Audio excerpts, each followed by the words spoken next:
ایلیا نبی جو ہے جس مقصد کے ساتھ آیا تھا، اب اس مقصد کو پورا کرنے کے لیے وہ پھر اخیب بادشاہ سے ملا۔ اب کئی جو ہے وہ سالوں تک یا کئی مہینوں تک جو ہے وہ اس سے چھپا رہا، تب تک جو ہے وہاں کے لوگ جان گئے، کیونکہ بال کی پرستش کرنے والوں نے بڑا زور لگایا ہوگا کہ بال کے آگے جھکے ہوں گے، پرستش کی ہوگی کہ بارش ہو، بارش ہو جائے، بارش ہو جائے، لیکن کوئی دیوتا سننے والا نہیں تھا۔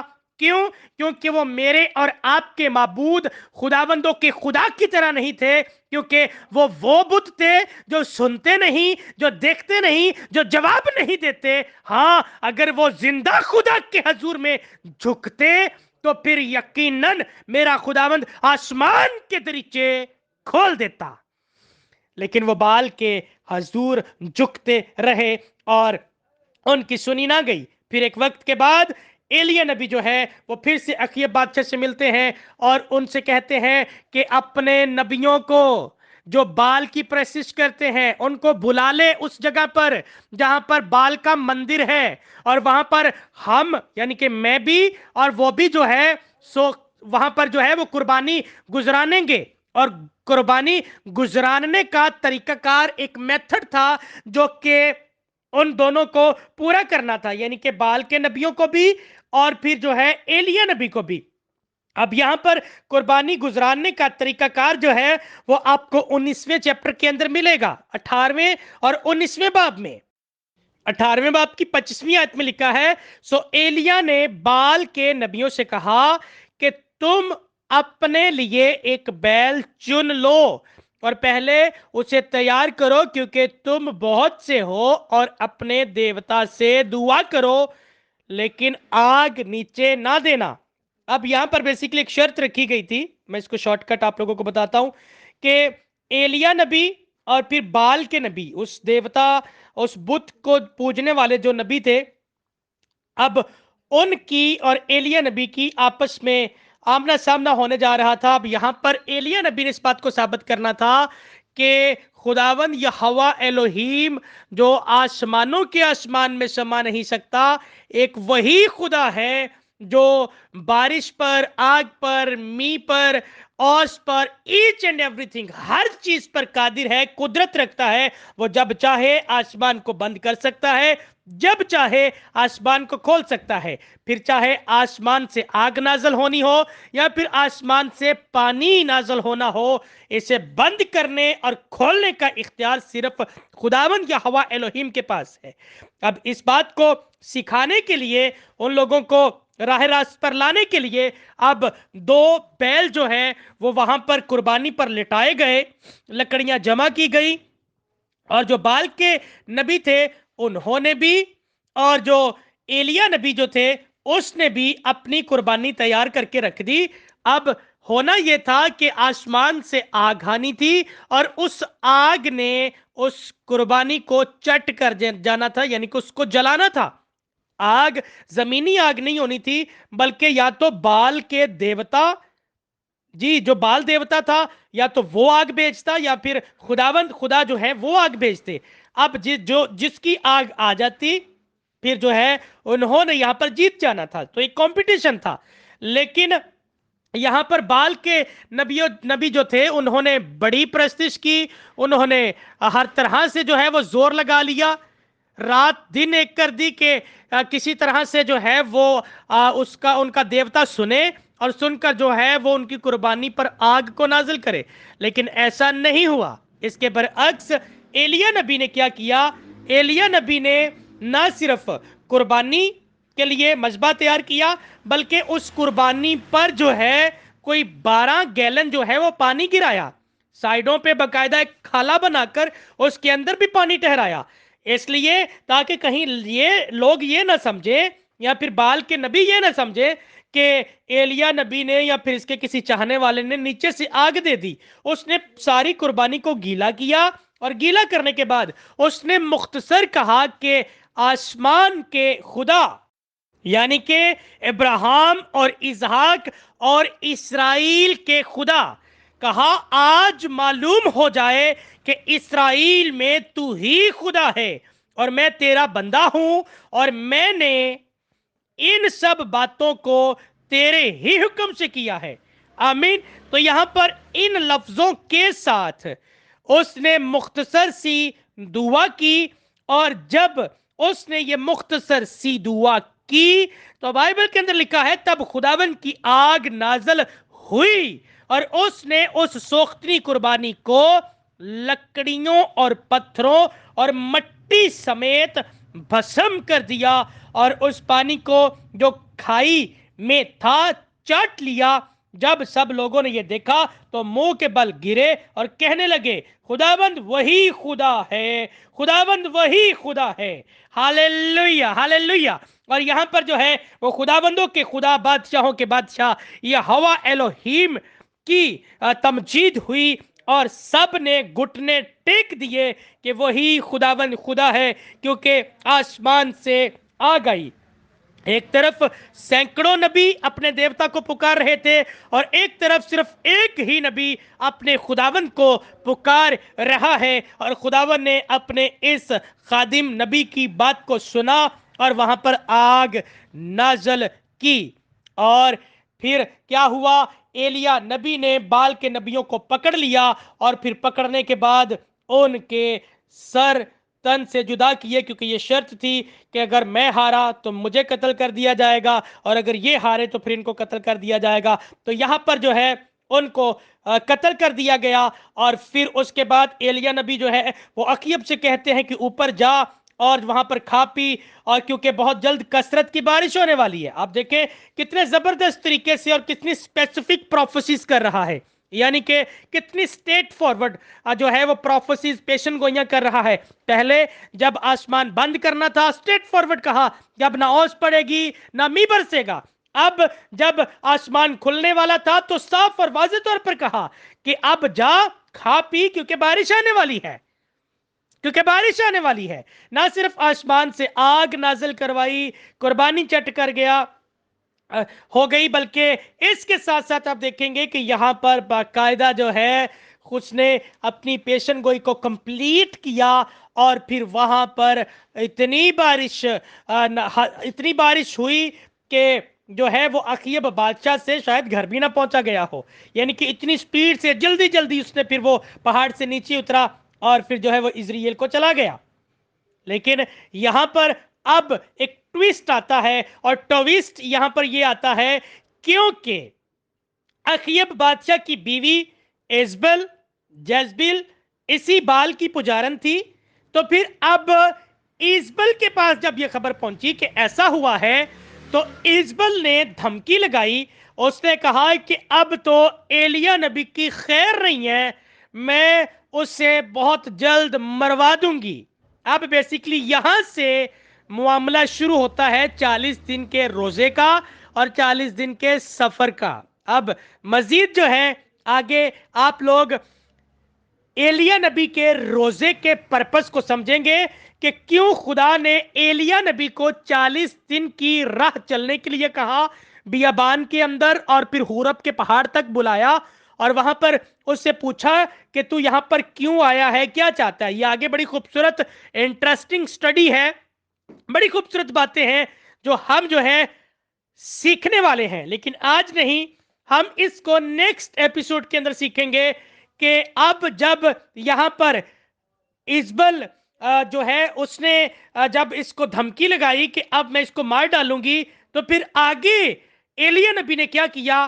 اب اس پر ہم لوگ جو ہے وہ اگلے ایپیسوڈ میں یعنی کہ 5th ایپیسوڈ میں سیکھیں گے اور جانیں گے کہ پھر ایک فرشتہ آیا اور پھر اس کو روٹی کھلائی، اور روٹی کیوں کھلائی، اور پھر اس نے 40 دن کا سفر کیوں کیا، وہاں پر جا کر خدا سے مخاطب ہوا، تو پھر خدا نے آگے سے کیا جواب دیا، اور یہ وہاں سے جواب لینے کے بعد اس نے آگے کس طرح سے خدمت شروع کی. بہت خوبصورت سوال ہے جو کہ ہم نیکسٹ ایپیسوڈ کے اندر سیکھیں گے. سو آج کی اس ٹیچنگ کو یہ پہ وائنڈ اپ کریں گے. خداوند آج کی اس خوبصورت ٹیچنگ پریچنگ کے وسیلہ سے آپ سبوں کو بہت برکت دے. God bless all of you. جے مسیح کی.